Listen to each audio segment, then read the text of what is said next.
दशरथ जी के दुआरा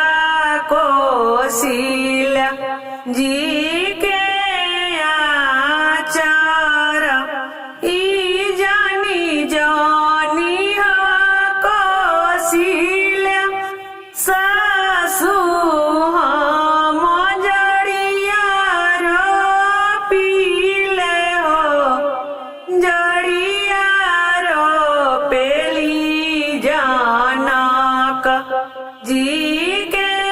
धियावा सर में गुने आगर ई जानी जानी कौशल्या सासु हम जड़िया रोपीले हो आरे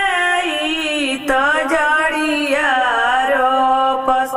श्री जानकी जनक जी के धियावा सर में